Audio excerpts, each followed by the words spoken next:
Assalamualaikum warahmatullahi wabarakatuh. Selamat datang di channel saya, Ican Crochet and Family. Saya Mayang dari Provinsi Bengkulu. Saya di sini akan membagi pengetahuan saya mengenai dunia rajut merajut kepada bunda-bunda sekalian. Silahkan diklik like dan subscribe-nya supaya tidak tertinggal video-video saya yang terbaru. Untuk kali ini saya akan memperkenalkan tentang alat dan bahan yang biasa digunakan dalam merajut. Oke, kita awali dulu dengan bismillahirrahmanirrahim. Nah bunda, dalam merajut ada dua komponen utama yang harus dimiliki oleh seorang perajut, yaitu hakpen dan benang ya. Kita akan kenali dulu alat-alatnya ya, sebelum nanti kita ke bagian bahan. Untuk hakpen rajut ini banyak sekali macamnya. Ini yang standar ya, produk dari Rose ya, benang hakpen Rose, macam-macam nomornya, mulai dari 1 2 ya, kemudian ada nomor 3 4, nanti ada juga nomor 5 6 dan 7 8 dan seterusnya, masih banyak lagi nomor-nomornya. Nah biasanya kalau hakpen Rose itu ada yang dua matanya begini ya, kiri kanan ada matanya semua.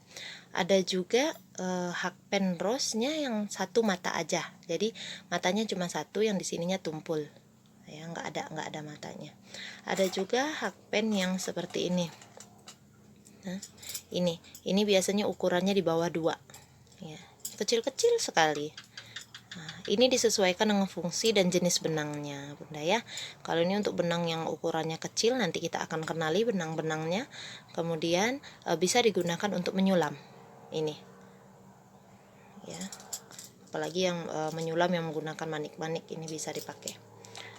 Ada juga yang hakpennya seperti ini, sama gagang plastik seperti tadi, tapi nomor-nomornya lebih gede lagi ini nih. Kalau nomor yang ini nomor 4 2,5 mili itu kalau nomor 4 ya harap maklum ya, di dekat banyak suara motor karena di lingkungan saya masih desa dan dekat dengan jalan raya. Nah kita kembali lagi di hakpen yang plastik seperti ini bunda. Ini biasanya hakpen ini dijual paketan dengan alat-alat rajut yang lainnya, dan biasanya ada promo yang ya murah seperti itu. Nah itu juga yang membuat saya tergiur, akhirnya saya membeli paketan hakpen seperti ini. Dan jujur nggak banyak digunakan ya, tidak banyak digunakan. Kalaupun mau beli, usahakan jangan yang hakpen yang gagang plastik seperti ini, kecuali kalau mereknya Tulip Utimo yang itu ya, itu memang mahal tapi bagus. Kalau nomor ini 4 yang gagang plastik ini sama dengan hakpen Rose nomor 3 4. Hakpen Rose murah meriah tapi awet ya, itu yang bikin saya senang pakai hakpen Rose. Kemudian nomor yang 5 atau 3 mm ini setara dengan nomor 56 untuk hakpen Rose. Nah nomor-nomor yang lainnya ini untuk digunakan pada tiarn atau benang-benang giant ya, yang benang-benang yang besar gitu. Nah bunda perhatikan, kenapa ini hakpen saya jadi begini? Ini karena ini yang membuat saya tidak rekomen untuk merek ini ya. Hakpen ini mudah copot tuh, lihat. Jadi bagian ujung hakpennya yang ini itu nggak bisa lengket di dalam. Udah saya coba bakar, udah saya coba pakai lem segala macam, dan akhirnya jadi begini. Nah jangan sampai terjadi pada bunda-bunda. Sebaiknya pilih hakpen, ada juga yang model kayak Rose. Nah, pilih hakpen yang pasti-pasti aja, Rose atau tulip yang gold atau tulip yang silver, yang modelnya kayak gini. Atau kalau mau bagus sekalian, yang jelas jangan yang kayak gini ya, bisa yang dari bambu dan lainnya. Nah itu untuk hakpen. Nomor hakpen ini disesuaikan dengan benang yang akan digunakan. Nah setelah hakpen tentu alat jahit menjahit seperti gunting gitu ya, itu kita perlukan. Korek api juga boleh dipakai kalau untuk merapikan benang-benang yang mengandung plastik. Setelah itu jarum sulam. Ini jarum sulam ada dua macam. Kalau bunda-bunda beli paketan yang plastik tadi, hakpen plastik, ini biasanya dikasih yang ini nih, jarum yang segede jarum karung gitu ya, besar, untuk merapikan, untuk membantu merapikan. Bisa juga untuk dipakai menyulam, bisa. Sama jarum sulam yang ini, saya lebih senang pakai yang ini ya. Kemudian nah ini yang sangat membantu dalam hal rajut merajut, yaitu peniti penanda. Kalau nggak punya peniti penanda begini, bunda bisa pakai klip kertas, bisa pakai peniti biasa, atau bisa pakai benang aja. Jadi nggak mesti ya, nggak mesti. Cuma kalau ada sangat tertolong dengan ini karena lebih gampang pengaplikasiannya. Oke, itu kalau untuk alatnya ya. Untuk benang, kita berpindah ke benang. Saya tinggalkan di sini yang nomor 3, 4, 7, 8. Oke. Untuk di benang, saya kenalkan dulu benang yang paling standar yang sering dipakai. Ini. Benang Poliseri Onitsuga. Kalau saya senang sekali memakai benang jenis ini. Poliseri Onitsuga, menurut saya benang ini playnya standar ya. Seperti ini nih. Mengandung 100% polyester. Jadi merapikan benang ini bisa pakai jarum sulam tadi, atau bisa pakai korek api, dibakar dia karena banyak kandungan plastiknya, jadi bisa nempel gitu ya kalau sudah dibakar.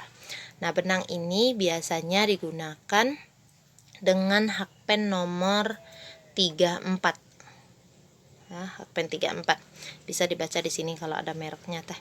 Ini hakpen yang crochet. Ini lambang untuk hakpen yang crochet bunda ya, satu mata gitu, hakpen crochet, walaupun sebenarnya dua tapi pengaitnya beda gitu ya. Ini hakpen crochet, matanya lihat tuh ya, nomor 34. Nah, kalau yang ini untuk knitting, bukan crochet. Ini untuk yang gini loh cara ngerajutnya gitu ya. Saya belum terlalu menyukai jenis knitting, saya lebih suka yang crochet. Nah, ini untuk merek yang ini saya rekomen ya, karena benang ini bisa digunakan untuk membuat peci, oke, nggak panas gitu ya, untuk amigurumi atau membuat gantungan kunci dan bunga. Dia warnanya nggak cepat pudar walaupun berkali-kali cuci. Terus menyucinya gampang sekali, tidak perlu banyak sikat menyikatnya. Lebih banyak cuma direndam aja, kemudian jemur, bilas, jemur ya gitu. Jadi nggak susah membersihkan benangnya dan warnanya awet. Ini kalau benang Poliseri Onitsuga. Poliseri banyak macamnya, ada Poliseri apel, anggur, ada Poliseri cendrawasih, ada Poliseri Sri Melati, banyak ya. Ini playnya standar yang ukuran D18 kalau saya nggak salah. Ada jenis Poliseri yang lainnya bunda, seperti ini. Lihat play benangnya, lebih gede ini ya. Ini D27 atau polikilap. Saya lebih suka pakai jenis polikilap ini kalau untuk bikin project yang agak gede, misalkan tas ya. Poli Indo, polikilap, bisa juga pakai poli D27 Sri Melati, D27 Cendrawasih, banyak mereknya. Yang jelas ini ukurannya D27 biasanya ya. Untuk yang standar itu D18. Nah, kalau bunda mau lihat gimana caranya kita tahu jarum yang tepat untuk digunakan pada suatu benang, lihatnya begini nih. Sewaktu kita ambil, kelihatan nggak tuh? Jadi play benangnya itu di jarumnya itu ada mengait, tidak terlewat seperti ini. Kalau ini pakai yang dua ya. Nah, sewaktu kita kait itu benangnya kelihatan lebih gede daripada mata kaitnya. Nah ya, jadi kalau kita pakai 3, 4 itu pas gitu. Nah, masih kelihatan jarumnya masih mampu menampung size benangnya. Nah, itu ya. Kalau kita pakai D27, benang hakpennya bisa pakai nomor 4 seperti ini, masih sanggup itu ya. Atau pakai yang nomor 5. Seperti ini. Nah, tuh, lihat ya. Nah, gitu ya. Poli Indo saya biasa pakai Hakpen Rose nomor 4. Ini untuk poli Indo. Poli kilap D27. Jadi lebih mengkilap, tapi kilapnya ini berkali-kali kita cuci nanti kilapnya akan hilang. Pudar gitu ya. Lama-lama. Jadi cara mencuci dan menjemurnya juga harus betul supaya warna dan kilapnya itu tahan lama. Bisa juga untuk peci bisa. Ini untuk tas, untuk peci, untuk sepatu, untuk sandal, topi pantai gitu ya, bisa. Nah, ini untuk benang poliseri dan poli kilap. Ada juga poli ombre seperti ini. Tetap menggunakan jarum nomor 34. Dia banyak warna gitu ya. Jadi ini cocok untuk belajar teknik planet pulling. Terus bisa juga untuk macam-macam ini, bisa untuk tas, peci sama kayak poliseri tadi. Tas, peci, bunga, pot, amigurumi, terus bisa untuk sendal, sepatu, topi, macam-macam. Tapi dia warnanya bisa 2 macam, 3 macam, banyak. Ini juga benang poli glitter. Ini kilap dan ada bling-blingnya, kelihatan? Nah, gitu ya. Ini cantik untuk dibuat tas, sepatu, atau topi pantai, keren pokoknya. Itu tadi untuk yang poli-poli yang saya punya gitu ya. Nah, itu tadi. Kemudian kita, berhubung sudah azan, saya agak percepat ya. Nah, ini jenis katun-katunan. Nih, jenis katun-katun. Kalau untuk katun-katun biasanya saya gunakan untuk bikin handsock seperti ini. Bisa juga untuk bikin kaos kaki, kupluk, baju bayi, dan lain-lain. Banyak. Ini katun yang paling standar. Namanya katun Bali.